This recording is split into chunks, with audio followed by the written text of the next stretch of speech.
یہ وہ زمانہ تھا سلطان نور الدین زنگی نے القدس فتح کرنے کے لیے انیشلی ایک سلطنت قائم کر کے اپنا آغاز کیا کام کا، جس کو ان کے بعد سلطان صلاح الدین ایوبی نے ٹیک اوور کیا۔ حضور سیدنا غوث العظم رضی اللہ تعالیٰ عنہ کے تلامذہ بیت المقدس کی آزادی میں پیش تھے، آپ کے شاگرد مدرسہ غوث العظم سے گریجویٹ ہونے والے سلطان نور الدین زنگی کے ساتھ اور بعد ازاں سلطان صلاح الدین ایوبی کے ساتھ اس صلاح الدین ایوبی کے جیش لشکر کی فرنٹ لائن پر حضور غوث العظم کے طلاب تھے، تقریباً 4000 کے قریب آپ کے طالب علم اس میں شریک تھے، فتح بیت المقدس کرنے والوں میں۔ بدقسمتی یہ ہے کہ جب مورخ تاریخ لکھتا ہے تو ہمارے ہاں مورخ کا قلم اور اس کی تاریخ کے صفحات صرف بادشاہوں کے گرد گھومتے ہیں۔ یہ بدقسمتی ہے، چونکہ ذہنی غلامی ہے۔ ہم بادشاہ کے سوا کسی اور شے کو دیکھتے بھی نہیں ہیں اور جانتے بھی نہیں، اور اسے نہیں پتا کہ بادشاہ کے پیچھے کئی بادشاہ گر ہوتے ہیں، اسے بادشاہ بنانے والے، اس کو فتح دلانے والے، قیادت کو اس مقام تک پہنچانے والے لوگ ہوتے ہیں جو ایسے افراد کو کریٹ کرتے ہیں سوسائٹی میں۔ اصل بادشاہ وہ ہوتے ہیں۔ مورخ کے قلم میں اصل بادشاہوں کا احاطہ نہیں ہے، مورخ ان کا تذکرہ نہیں کرے گا۔ جب مورخ سلطنتوں کی کتاب لکھتا ہے تو وہ سلطانوں کے گرد گھومتی ہے، خلفاء خلیفوں کے گرد گھومتی ہے، وہ امراء گورنروں کے گرد گھومتی ہے اور ان کے جنگ و جدال کے گرد گھومتی ہے۔ مگر جن لوگوں کی وجہ سے اسلامی سلطنت کو سکون ملا، اعتدال ملا، استحکام ملا، فروغ ملا، اسلامی کلچر بڑا، ثقافت بڑی، اسلامی تعلیمات عام ہوئی، مسلمانوں کی مسلمانیت محفوظ ہوئی، ان کو اپنے احاطہ قلم میں مورخ نہیں لیتا۔ بدقسمتی۔ اس لیے القدس کی فتح کا جتنا تذکرہ آئے گا وہ سیاسی ایڈونچرز کا تذکرہ ملے گا، مگر اس میں وہ سپاہی، وہ کمانڈرز، وہ سولجرز، لڑنے والے، ان میں کون کون تھے، کہاں سے آئے تھے، کہاں سے تعلیم و تربیت لے کے آئے تھے، موٹیویشن کہاں سے لے کے آئے تھے، اس کا کوئی تذکرہ نہیں ملے گا۔ 4000 کے قریب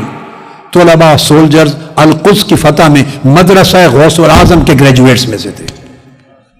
میں چند 2 4 5 کا نام ایک تاریخی ریفرنس کے طور پہ کوٹ کر دیتا ہوں۔ ابن نجا الواعظ علی بن ابراہیم بن نجا زین الدین ابو الحسن الدمشقی، حضور غوث العظم رضی اللہ تعالیٰ عنہ کے تلامذہ میں سے، آپ کے شاگردوں میں سے، یہ صلاح الدین ایوبی کے پولیٹیکل اور ملیٹری ایڈوائزر تھے اور فتح بیت المقدس میں فرنٹ لائن کے لیے صلاح الدین ایوبی کے پولیٹیکل اور ملیٹری ایڈوائزر تھے۔ میں نے پورا نام آپ کو بتا دیا نا۔ اس طرح حضور سیدنا غوث العظم رضی اللہ تعالیٰ عنہ کے مریدین میں اور تلامذہ میں اور مدرسہ غوث العظم کے تلامذہ میں امام شیخ عبد القادر بن عبداللہ الحافظ الرحاوی امام تھے علم میں، وہ حضور سیدنا غوث العظم رضی اللہ تعالیٰ عنہ کے براہ راست شاگرد، وہ القدس کی فتح میں سلطان صلاح الدین ایوبی کے رائٹ ہینڈ لوگوں میں تھے۔ پھر حضور سیدنا غوث العظم رضی اللہ تعالیٰ عنہ کے اپنے بیٹے، سگے بیٹے حضرت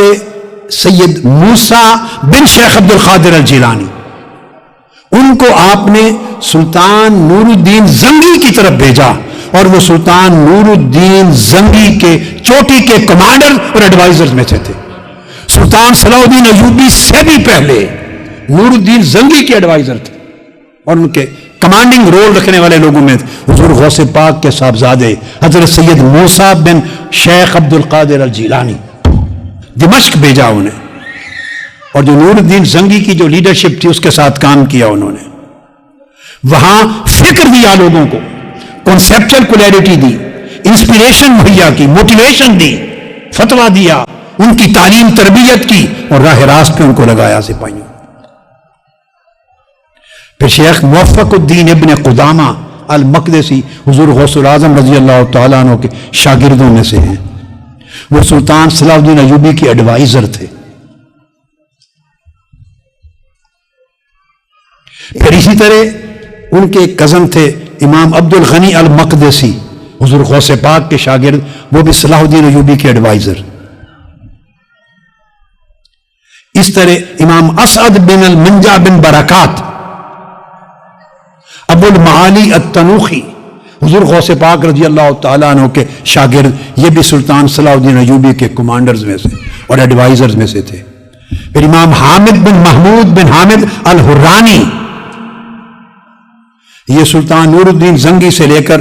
آگے سلطان صلاح الدین ایوبی تک، یعنی جتنے معرکے القدس کے فتح کے یروشلم کے ہوئے ہیں، یہ کمانڈنگ اور ایڈوائزری شپ کے رول کے لوگ تھے بڑے۔